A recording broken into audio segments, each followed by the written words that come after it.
Hi everyone, good morning, good afternoon, or good evening. By the way, my name is Marian, and today we'll be featuring and talking to one of our amazing virtual assistants here at the Most Philippines Job. So let's learn more about her story, her journey, and hear her experience here in the company. And now let's all welcome Lizelle Resuelo. Hi, Miss Lizelle, how are you? Hi, Miss Marian. Hello, everyone.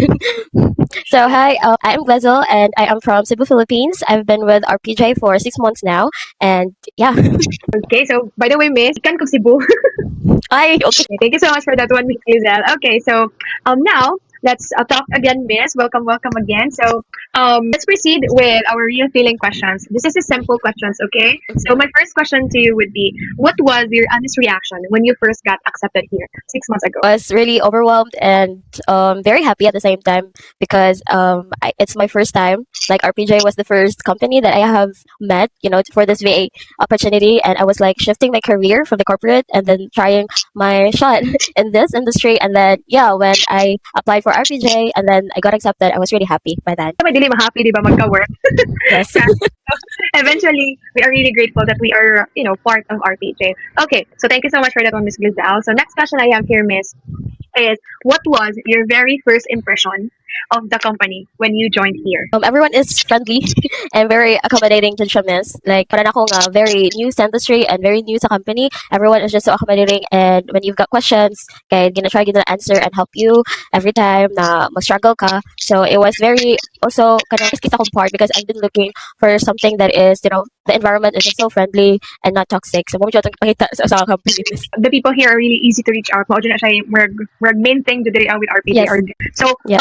since you've mentioned that this is your first time, di ba, working remotely, or RPJ was the one who hired you working remotely. So, what stood out to you the most during onboarding or training? It's like, on Miss the Mrs. Joyce, like the way she helped me from the very start, and then she guided me like everything during the training. And then at some point, I was like, Miss, I was having trouble about this and about that, and then she's just like, oh, no worries at all. You can do this. I can give you another schedule, and like because training siya, Miss, but at the same time you're already working. You're already on the ground, so it was really there kuya si struggling ako iwan ko on my part kay lagi first time, but then what stood out the most was just how everyone is going to help you. I agree. They really just calm, no? And patient Mhm. guys sila towards like teaching us or training us. Jud, grabe kayo sila, Mr. and Miss Anna.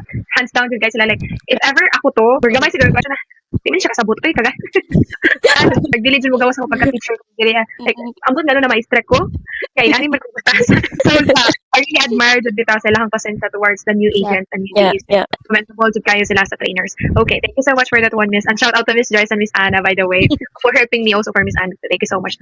Okay, so next question I have here, Miss, is since this is your first time working remotely, right? So, Yeah. I just wanna check in or just a quick check in regarding your remote life or in Anna. Mhm. So, what's your most for example, ay mo bitaw ka nga. Oh, I forgot. I'm working from home one day. Ay, hindi mo bitaw ka.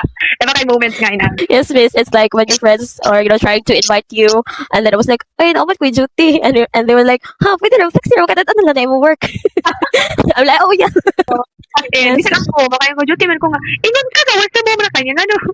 Nga no mga ball naman ka kung duty ka, but wala sa distractions bitaw, nadyo ta sa atong desk, right? Yes, So, yes, yes. pero yeah, working from corporate mo siya mo nagbag-o sa ato di ba? Kaya tanga, oh, bitaw no? Nag-work from home naman din ko. Di naman ko need man ang hitog bisag kinsa. Pwede naman ako dalo ako trabaho. Okay, thank you so much for that. Yeah, that's very funny and very kind of relatable. Jud. David ay nakarelate ko ana. Even my family would ask na, yung ba na siya, work from home man ka pa, din nga dili man ka mo, dili man ka mo uban, dili man ka mo, Yes. ani. So yeah, it's very really relatable jud siya. Okay, next question I have here, Miss, is in regard with, the team dynamic. Jud, we can really commend bitaw the people here. So, do you feel more comfortable now with the team compared to your, like, first week here or first month? And Yes, why? miss. Actually, yes, miss. Like during my first week, I like maulaw pa ako mag-ask like anyone except Miss Joyce because she's the one who trained me. And then she was like, "No, you can reach out to anyone. They're very willing to answer you. And like if wala siya, so but." Now it's been 6 months. I would say I'm already comfortable with everyone. Like I can message anyone at any time, and yeah, because like we maintain the company's environment, like we treat everyone equally. So parang ako mas maging siya ang kanang pinaka reason why like we're very comfortable na like at this moment kay as much as possible we treat everyone equally. As in, I totally agree with you, Miss. Like, kahit bitag, wala dito tayo reason to leave RPGs because of the people. Mao dyan siya Yeah. may mga ayun ta nga, at least at home ta. That's why also, I never like it in my mind nga, like colleagues or co-VAs, like, I really treat everyone here as my family. Kay, so, really, grabe kaayo ka, more bitaw warm welcome ang mga tao Yes, diri. yes. Although, nagay mga busy people, but whenever you reach out to them, grabe ka easy ra jud, as in super duper. So that's what I love about here at RPJ also. Thank you so much for that one, Miss. And what's one thing that made you realize, Miss, na more bitang nakaingon ka nga, okay, these people are really cool. Kanang kuan miss, especially if you've got problems, for example, internet connection, or kanang you cannot be on shift on your expected time, and then mag-shift lang ka later of the day. For example, si Sir Phil, like, you just have to tell him anything you want, like what bothers you, and he would really reply to you, and then he would really understand. Parang ako, understanding to kayo ang everyone miss in any terms. Grabe bitaw makaingon jud ko. It's Yeah. really rare na inani bitaw nga industry nga sila mo adjust sa ilang mga VAs, or in fact kita man dapat mga Yeah. VAs may mo adjust sa, right? So it's really rare to bitaw makapangitaw ginani na agency, and we're really grateful na we are part of this team or this family jud. So hopefully Yeah. you guys will be RPJ family po soon, di ba? It's not impossible jud. Okay. So next question I have here, Miss, is in regards with your growth and an experience or your journey here at RPJ. So the first question I have here is, how have you grown since joining the company? Like for the past 6 months, how have you grown in those 6 months? I would say for the past 6 months working with RPJ, I would say I've grown in such a way na I didn't have like the lang siya professional growth which I was seeking. It was also more of a personal growth just because you can do the work life balance that I've been wanting to. So because of this setup, because with working with RPJ, aside from you'll be given but like different tasks, different roles that would really develop some of your skills and would really gaan ka og chance to know some other things that you don't know before. More on aside from that was more just a personal mess because you have the flexi time, you have your freedom. At the same time, you're working, but you're also doing your life. I agree. Working as a VA man, no, it's really more because it teaches you to explore more about yourself. But kaya mo Yeah. sa RPG ka more pabayaan na mo guta. Di in a way nga kana bitang pabayaan ka ng company, but di pabayaan Yeah. na mo trabaho. That's why it's really Yeah. flexible. Kanang walay sabi na micromanaging. So that's why it really teaches us ourselves na kana bitang disiplinado ta inana. So para pud mo lang to ta sa company, right? So it really teaches us Yeah. ilang kay mga bagong skills, as you mentioned kasi mo, as you've mentioned, na it really more bitag help us grow personally dun siya. Mhm. Really helpful dun. Okay, thank you so much for that one, Miss. And aside from that, personal, also mo mga like skills, what are those skills or tools nga na-develop nimo here nga wala nimo gi-expect nga okay, capable man day ko ani, kamo man day ko ani. Yes. Because I was, like 2 months or 3 months, gikan nga na hire ko sa RPJ.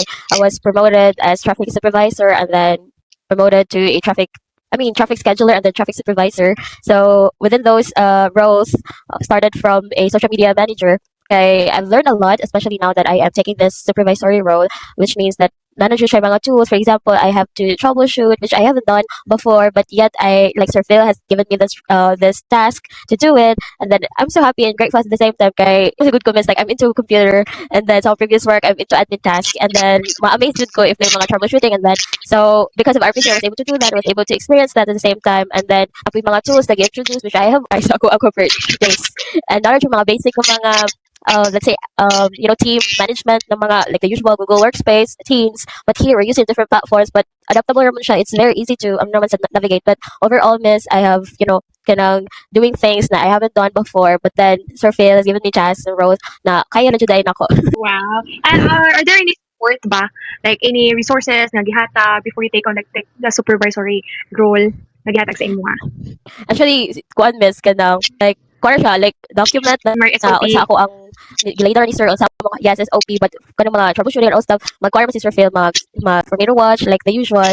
So it's just very easy to follow raman sa mas. Okay, that's great. No, it's really supportive jud. That's why muna ingon jud ko nga here in RPJ jud, it's really suit well jud sa kanang bitang mga no experience or Yeah. kanang transition pa don't know how to start remote work or VA life. Kay all provided mo gud siya. Even though na Yeah. naka-experience, gina-provide gyapon sa imong training, ang resources sa imong Mm-mm. materials and all. Munang dili jud ka maglisod on how Yeah. to start bitaw VA or working remotely. Thank you so much for that one, Miss. Okay. Next question I have here, Miss, is how has this experience, can you experience her change your perspective on remote work? I've been wanting to try this type of setup just like years before, but then life happened, like nag-work na ta, and then with time to find, where to start. Mo din ang question, where to start, and then how to start, what skill, what dish should I start. Kay lagi wala ko idea. But then now that I'm with RPJ, I would say that remote setup would really help you, like personally, like someone nga ganahan pud mo explore sa life at the same time you're working at this point. Kay mas nice jud mo hang sa own jobs, and then you can just do your work at the same time enjoying life. True, I totally agree. More mo siya perks bitaw, working from home, but not all Yeah. man jud no. Kaya ako ba na chill naman ang work from home, kanang dito naman na siya, which is dili ba jud. Lisod kay mangitag client, as in, hard to find a client, and mura na pud Yeah. kag nagtrabaho jud, pero ang nakalahian lang nala ka sa balay. Or ginana. Yeah. Nagtrabaho jud Yeah. siya imong lawas kapoy jud siya. Ang nakalahi lang jud is naka sa balay. Mao lang jud siya nakalahian guys. So it's really not kana bitaw mayon, okay ra na hiyahay mo din yung trabaho. Dili ba jud. True. Kaya may consume ba energy sa to brain cells Yeah. sa to so Yeah. why underestimate should bitaw working those people who work from home or even those people na ga work on site kay parihara na ga trabaho Yeah. parihara jud True. it just kuan na jud siya murag say tawag na fortunate na jud ako nga nakapangita og naara sa balay ako but pareho ra na guys it's a good effort tanan gamit ang energy gamit ang utok parihara na trabaho para sa kwarta True. so yeah mao na jud na siya okay so that's why daghan ba kay ka ng mga bad stigma bitaw work or di siya Yeah. ingon yes bad stigma pero makaingon ba nga chill ra which is dili ba siya chill guys it's really not easy even though finding like kana bitaw finding a client really not easy Yeah. especially now gusto karon nga or years Yes. grabe kalisod na mga clients as in like unlike before nga okay dito kay makapangitag client Gamay pa may nakagamis. oo di ba like mga 2023 I started BAs okay pa to pagkaron maglisod na jud kayo siya grabe na jud kayo siya kalisod okay thank you so much for that one Miss Glizel. And next question I have here, Miss, is in regards with your like personal, more on personal question is here, or more reflection style. So, what changed about your daily routine since joining here in the company? Ang kuan jud, miss, ang mamataog sa'yo waking up early. It's just because you have the freedom to choose your shift, that your time. Unlike before when working to corporate, like naka-routine na jud tapos ay mumata, kay traffic, and then go to the office before. Then inig uli, traffic na sad, it would take short time, like sa travel pa na ma-drain na yung energy. But now remotely, yeah, since I have the freedom to do, like I have the freedom to choose what time I would like to start my shift. So, miss, there would be, Mas flexible, oy. oo. As a professor, agad no. So, wala buot na ako. Ako sa kagaling mo. Wala na ba? Grabe. Ikaw, dili ba tanano nga mga ka ng flexible schedule, mag-asa flexible schedule, but here at RPJ bitaw, you really ask what is your preferred work schedule or work schedule. Yeah. Ina na siya. Wala na rin ani. Ilagi ko butan sa kong oras. Wala buot, oy. Basta ka na narbaho ta diri Di ba? Ana lang. Okay, thank you so much for that one, Miss. Okay, next question I have here is, what's the most memorable moments you had since joining the company Remote Philippines Shops? Kuan, miss, like when I was promoted as traffic supervisor kay kuan, I wala ko na-expect na ang promotion here sa RPJ was really fast. Kadali ba?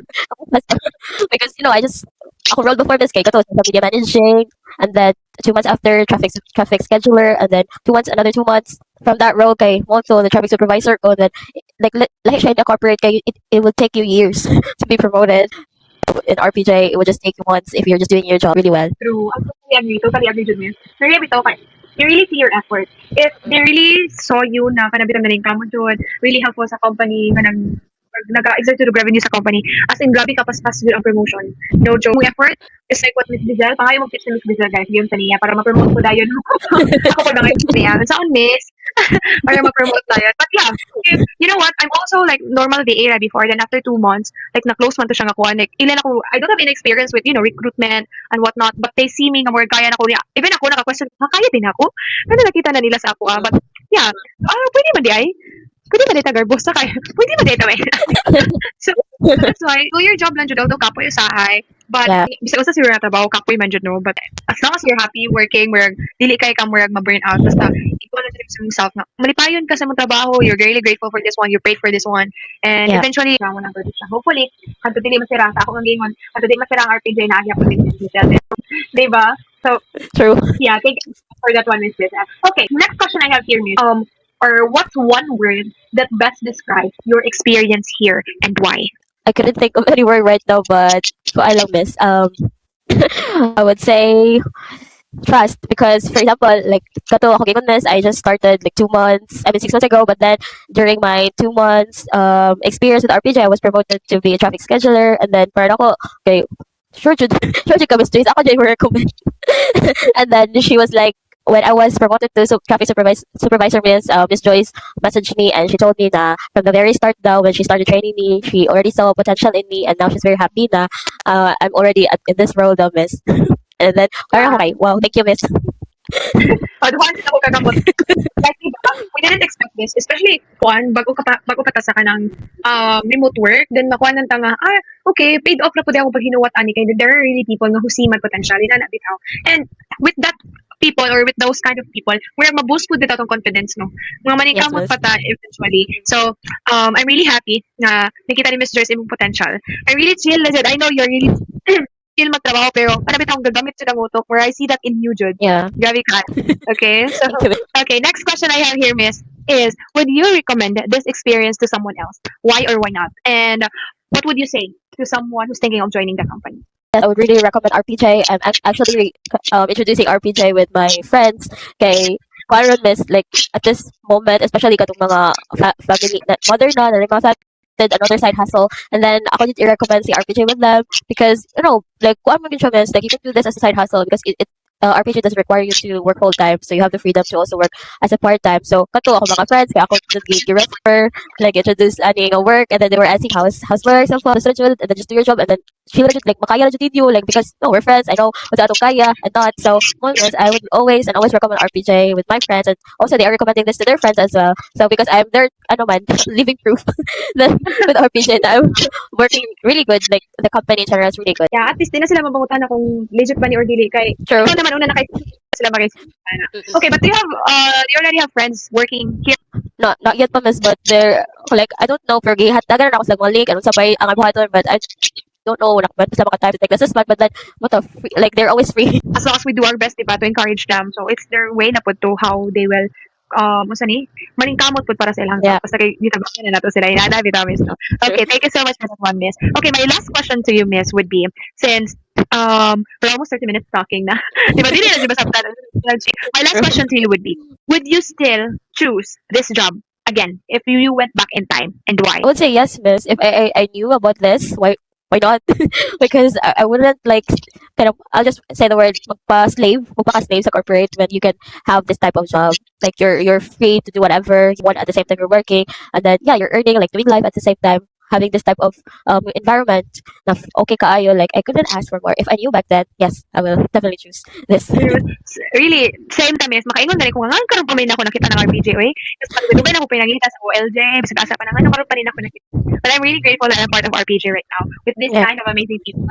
So really grateful na dyan, guys. So I'm really hoping po nga you guys, especially for those single moms, mga students, or kakagraduate na, or gusto mo transition, this is really like more bit of stepping stone in you. Kaya RPJ wouldn't ask your experience dyan. As in, mo dyan Yeah. sila mo na as long as you're capable to do work o say kaya nimo dawatan dyan na sa RPJ. So that's it. Basically, I think that wraps up for today's conversation, Miss. I just want to say thank you. It's never a dull moment talking with you, Miss Lizelle. As in, nakalimutan akong Bisaya sa lahat. Mas pakiramdam ko sa lakay. Okay. Okay, so thank you so much, Miss, for sharing your experience. Like it really means a lot, and I know a lot of people will be able to relate to your story. And guys, if you're watching this and you're curious about remote work or becoming a VA or virtual assistant, I hope this gives you, or Miss Grizel's story gives you a real and honest glimpse of what it's like behind the scenes. Especially like Miss Grizel, for those people who's like Miss Grizel, working from corporate and transitioning to working from home. There's really a chance for you guys. So if you feel like this is something for you, don't hesitate to reach out or drop a comment or a message, guys. So we have a lot of people from the recruitment team who will really reach out in just a minute or few hours. So basically, that's it. That's it, Miss.